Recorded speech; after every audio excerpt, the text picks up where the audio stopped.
Yo les gars, j'espère que vous allez bien, en tout cas moi ça va nickel, je suis content de vous retrouver pour une nouvelle vidéo analyse.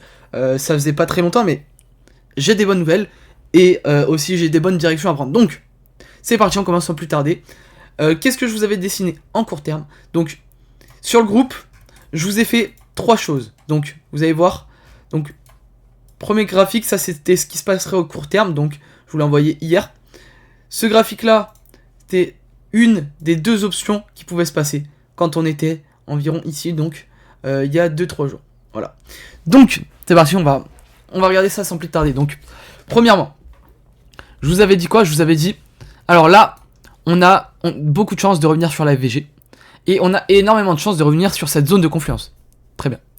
Je vous avais dit quoi également? Je vous avais dit qu'on avait aussi beaucoup de chances de revenir sur cette zone de confluence là. Donc, ici, zone OTE, et ici, FVG 1 heure. Donc ça, je vous avais dit tout ça dans le groupe, vous pouvez aller vérifier. Je vous avais dit avant que le graphique se dessine comme ça. Vous voyez parfaitement, j'ai fait parfaitement ce qui s'est produit. Je commence vraiment à bien comprendre le marché. Bref, donc, il y a une zone de confluence, et je vous ai dit, ouvrez un short à ce niveau-là. Sur cette zone de confluence, il aura énormément de chances de passer. Je vous avais également dit de le faire pour ici, et je vous avais dit, vous pouvez vous mettre à break-even dès qu'on était passé là. Parce que si jamais le trade était passé tout simplement, ça aurait été bon. Là, vous avez rien perdu. Au lieu de ça, vous avez tout remisé plus haut. Donc, plus de gains. Donc, au lieu de faire ça, de faire un RR de 2.6, ce qui n'est pas extrêmement ouf. C'est pour ça que je vous ai dit, si vous l'avez pas, ce n'est pas grave. Vous l'avez eu juste là. Hop. Alors, on va mettre un peu avant. Bam. C'était ici. Donc, au lieu de l'avoir à 2.6, vous l'avez à 4.8 de RR, ce qui est énorme. Donc vous faites, bon, dans les objectifs, hein, on revient chasser le nouveau plus bas, 13,79%, et en stop loss, 2,88. Donc ça vous fait un bon RR pour du BTC. Et donc si vous gérez votre risk reward, c'est très bien. Donc ça c'était la première option, ça c'était la deuxième option, et je vous avais dit, aucune n'était à exclure. Si vous avez suivi étape par étape, je vous ai montré. Ici, je vous ai envoyé un message dans le groupe de Crypto Crew. Mais montez votre stop loss à break-even, donc mettez-le juste après votre zone d'entrée. Donc à la limite, pour ceux qui ont vraiment bien géré, ils ont fait un petit peu de gains, qui ont mis un petit peu leur stop loss un peu plus haut. Et pour les autres, bon bah vous vous êtes fait stop loss et vous avez repris normalement le trade si vous m'avez écouté ici. Bref, en tout cas là actuellement vous êtes en gain, et ce qui s'annonce pour la suite va être d'autant mieux. En tout cas, à court terme, je vous avais dit ça. Je vous avais dit à court terme, j'imagine vraiment quelque chose de comme ça. C'était hier matin, il me semble. Et donc, on vient, hop, on monte en escalier tranquillement. Et après, bam, ascenseur. On remonte, bam, ascenseur. Là, c'est ce qu'on est en train de faire, vous voyez. On a vite fait range. Donc, on est arrivé là, bam, bam, bam, bam, bam. Rejet. Je pensais quand même qu'on allait revenir en zone OTE. Mais, c'est pas le cas. Ce n'est pas grave. Encore une fois, le but, c'est vraiment de suivre la tendance et pas de faire tout à l'exactitude près. Ce n'est pas possible. Donc voilà, on va pouvoir supprimer maintenant. Et donc là, normalement, si je pense, on va dans un premier temps aller ici, donc dans la zone OTE du mouvement qu'on a fait. Donc pourquoi pas nous faire un truc comme ça. Là, pourquoi pas repump un peu. Et après, bam, ascenseur. Et je pense qu'on pourrait faire quelque chose comme ça. Si ici on tient pas, là, c'est sûr qu'on ira chercher là, ok? Donc on peut potentiellement aller à la zone OTE. Ce que vous allez faire pour ceux qui ont pris trade, c'est que vous montez votre stop loss petit à petit. Donc, vous l'avez pris à peu près ici normalement, enfin même c'est sûr. Hop, votre stop loss, enfin votre take profil ici. Et donc votre stop loss petit à petit, hop. Alors, bon là ça va pas marcher. Le point d'entrée on va dire que c'est le stop loss. Le stop loss petit à petit. Donc là, on attend encore un peu confirmation qu'on revienne vers la zone OTE. Dès qu'on sera ici, hop, on va descendre au 0,382. Ok. Ensuite, si on retombe en dessous de la zone OTE, vous descendrez au 0.5. Et ensuite, si on arrive en dessous de ça, vous prenez un gain partiel de 25% ici, donc au 81 500. Et donc, ensuite, déjà, si vous faites stop loss, c'est pas grave, vous serez en gain quoi qu'il arrive. Si vous prenez 25% de vos gains ici, c'est très bien. Et vous prendrez 100% de vos gains ici, ok? J'espère que ça marche pour tout le monde. Donc voilà, c'est ce que je vois vraiment, ce qui va se passer dans les prochains jours. Très bien. Maintenant, on va aller voir Ethereum. Parce que Ethereum, il est encore extrêmement corrélé face au BTC. comme vous voyez, enfin, il y a surtout beaucoup de range, mais il a 0.025. Donc, on fait des gros ranges comme ça, hop. Depuis le 3, bam, bam, bam, bam. Et donc là, je pense que on va faire un rejet exactement comme on a fait ces 2 derniers jours. Avant ça, on en était où? Avant ça, on en était là. On faisait un range plutôt comme ça, on était sur un range haussier, hop. Après, on l'a cassé à la baisse, et hop, là, on tombe à la baisse depuis. Donc, ça m'étonnerait pas qu'on vienne même, plutôt que de casser ce range, on va même le casser à la baisse, hop, pour liquider ce point-là, ok? Donc, pour moi, c'est ce qui va se passer sur Ethereum, on va vraiment chercher le bas, et une fois qu'on aura fait le bas, bam, on remontera. Pour ce qui est d'Ethereum tout court, genre sans le superposer à un autre graphique, donc, là, on a Ethereum qui remonte gentiment, et moi, je le vois vraiment break. Et je pense même qu'il va le faire dans pas très longtemps, il va nous faire quelque chose de... Alors je vais me mettre ici comme ça, c'est pas dessiné. Même nous faire quelque chose de comme ça, après il va remonter un petit peu, il va essayer de re-rentrer dans le range qu'on a actuellement là. Bam, et après, hop là, rejet, hop, et là, on chute en ascenseur, ok. Pourquoi je pense que vraiment il va se faire rejeter? Parce que les gars, on n'a jamais marqué aussi peu de force sur le Ethereum que avant le bull run. Avant le bull run les gars, dites-vous qu'on était plus haut que ça. Je vous parle de ça, on était en 2023. Le premier bloc il a été miné en 2024. Donc vraiment, avant le bull run, on était pratiquement plus haut que là. Enfin, les gars, ça c'est assez abusé. Et donc, c'est une très bonne zone pour rentrer, de une. Et de deux, en même temps, c'est une zone un peu inquiétante. Mais moi, je pense que vraiment, on est sur un gros range qui se situe ici. Donc, je vais vous le mettre. C'est vraiment une zone de confluence ici. Et je pense que, actuellement, hop, on descendra pas plus bas que là. Je pense pas qu'on descendra plus bas que les 900. Si on descend plus bas que les 1900, ça va commencer à chauffer au niveau des fesses. Bref. Sinon, pour Other, on respecte, enfin, on continue de respecter le plan, plus ou moins. Donc, on monte. Après, on descend petit à petit. Et d'un coup, gros crash qui nous fait d'une baisser et de deux venir en bas du range. Enfin, en bas de la zone de rechargement. Enfin, zone de rechargement, je me comprends. C'est plutôt une FVG. Voilà.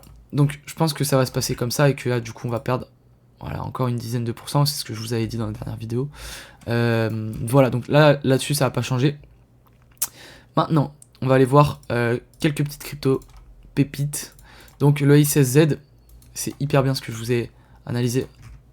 Enfin, je vous l'ai pas analysé, mais je l'ai vu ce matin moi sur le graphique. Donc on est venu faire un plus bas, mais on n'est pas venu clôturer. Donc ça veut dire qu'on valide pas forcément, en court terme en tout cas, une tendance baissière. Enfin, en tout cas, on peut repartir. Voilà. Donc, on n'a pas vraiment validé. Par contre, si on vient faire une clôture, bam, en dessous de celui-là, là, on va faire vraiment un cos. Donc, on pourra continuer la structure baissière.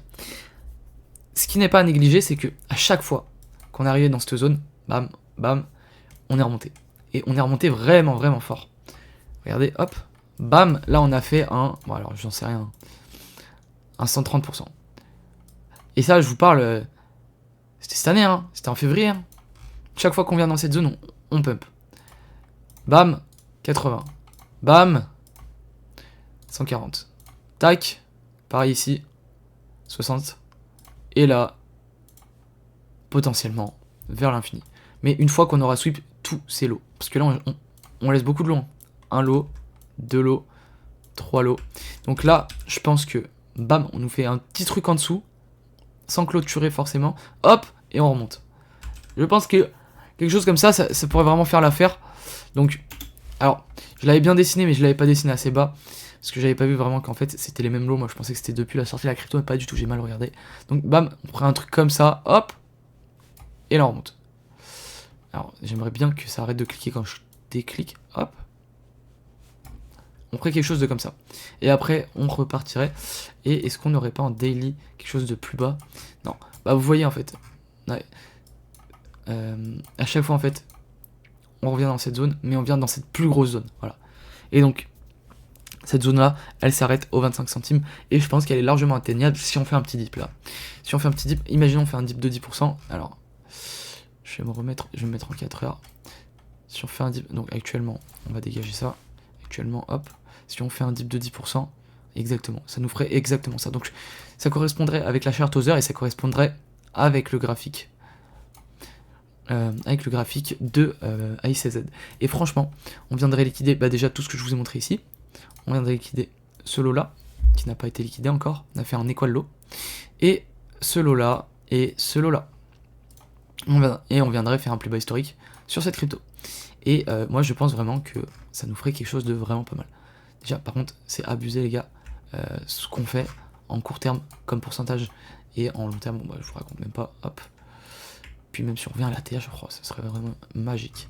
Et ça m'étonnerait pas qu'on y revienne dans pas longtemps, voilà. Donc ça c'était Aporaï CZ, je vais pas m'attarder vraiment sur les alts, je vous fais ça en vite fait.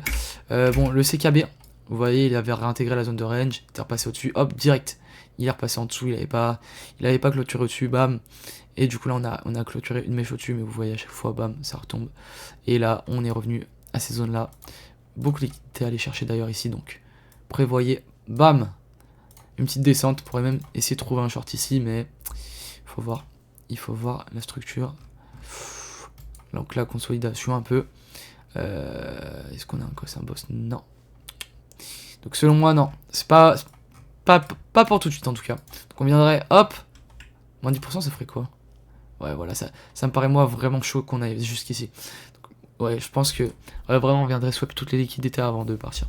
Whiff, le whiff, je vous avais annoncé un short ici. Je m'étais pas trompé malheureusement. Seul endroit, enfin, je m'étais trompé. Pourquoi? Parce que je crois que le short, bam. Ouais, j'avais mis un short à ce niveau-là. Plutôt à ce niveau-là. J'ai la flemme de retrouver exactement. Et je vous avais mis un stop loss ici. Grave erreur. Enfin, grave erreur, non. En soi, c'est bien, mais si on aurait laissé courir, je vous avais mis une target au 0,5. Je crois qu'on est venu l'atteindre bien largement. Non, pas encore. Mais je pense qu'on va l'atteindre sous peu. Bref, c'est fou. Les gars, mon 30%. Et ça m'énerve un peu parce que... Voilà, quoi. Je vous avais mis quelque chose de vraiment bien. Le problème, en fait, c'est qu'il y avait les liquidités ici. C'était surtout ça le problème. Et je voulais vraiment optimiser parce que je me disais qu'on n'allait pas forcément venir chercher les liquidités. Et malheureusement, on est venu les chercher. Et les gars, franchement, si ça passait, un trade comme ça passait, vous m'auriez dit merci. Et vos portefeuilles aussi. Non, mais vraiment. Si j'aurais vraiment mis le stop loss au niveau de cette mèche de liquidation, ça aurait été excellent. Mais je l'ai pas mis parce que, vous voyez, hein, ça parle de elle-même. Cette mèche de liquidation, on va pas y mettre au-dessus. Mais bon. C'est vrai que ça aurait pu passer, ça aurait pu être vraiment fort. Le SUI, j'avais dit que c'était pas mal pour short. Oula, on fait des jolis pumps. Pourtant je suis en 15 minutes, mais what? Le SUI là, ah ouais, le SUI il performe de fou. Donc si vous regardez bien, ici, personnellement moi j'attendais qu'on revienne, en même temps que BTC en fait tout simplement. Ils ont un peu tous suivi le BTC, j'attendais quand même qu'on revienne chercher la zone ETE pour pouvoir short juste en bas. Mais on n'est pas revenu à chercher. Mais vous voyez, dans tous les cas, j'avais fait un short ici, parce que la chart a été clean, tout ça. Et le problème, c'est que je m'étais fait stopper par du coup Trump qui a annoncé, bam, crypto dans la monnaie, dans la réserve monétaire, bref. On s'en fiche un peu, mais en tout cas, ça a été invalidé à cause de ça, sinon, chartistiquement, elle a été vraiment propre, la chart. Et voilà. Maintenant, on pourrait retrouver un nouveau short. Après, il faut attendre un petit peu, parce que là, la charte, elle est pas clean. Ils font des pommes de ouf et tout. Le fait, dernière crypto qu'on va analyser, parce que c'est pour moi une des meilleures cryptos IA. Surtout que je crois qu'elle a fusionné il y a 2-3 mois de ça avec plusieurs IA qui étaient vraiment fortes dans le milieu. Donc, ça peut être vraiment pas... Pardon, excusez-moi. Donc, alors, le fait, ce qu'on est venu chercher à zone ETE, bah, on est venu chercher les 0,5, mais pas OTE.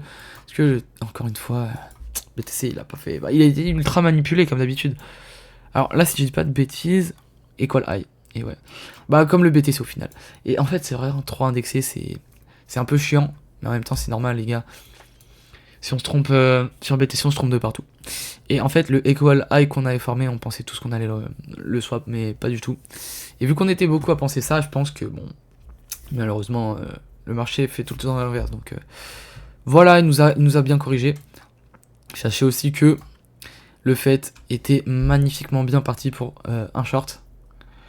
Mais voilà, Trump. En fait, le problème c'est Trump, les gars. Moi, depuis qu'il y a Trump, la crypto c'est devenu un peu compliqué. C'est vraiment manipulé partout. Après, si vous faites ça en vraiment court terme, si vous faites genre du day trading, moi, je pense que c'est encore bien si vous faites du weekly trading, c'est-à-dire genre vous tenez une position pendant une semaine, je sais pas moi. Vous pensez que AICZ c'est vraiment bien.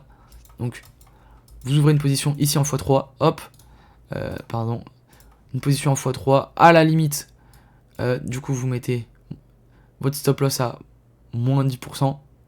Et encore, même, je parle de ça, on peut parler de spot, parce qu'en vrai ça c'est encore risqué, mais voilà, moins 10% en toutes ces lots et bam. Mais ça ce sera plutôt au moment venu de le faire dès qu'on sera ici, de mettre un petit x5. Là, vous voyez, là, ça peut le faire. Mais quand on a des trucs trop instables comme ça avec les trop, bref, c'est un peu compliqué. Voilà, bref.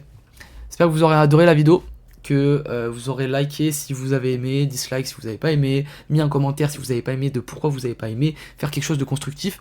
Pas comme le mec dans la dernière vidéo, tu mélanges tout, tu pues la merde, c'est nul.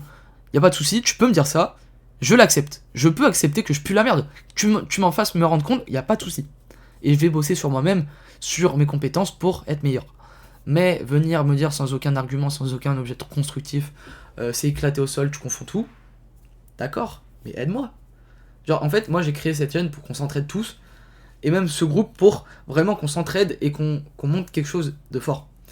Et les gens l'ont pas compris, et en même temps je le véhicule pas à chaque vidéo, mais c'est comme ça. Donc les gars, lien dans la description, likez, commentez, abonnez-vous, et si vous aimez pas, ne regardez pas, y a pas de souci. C'était Alban Crypto, ciao.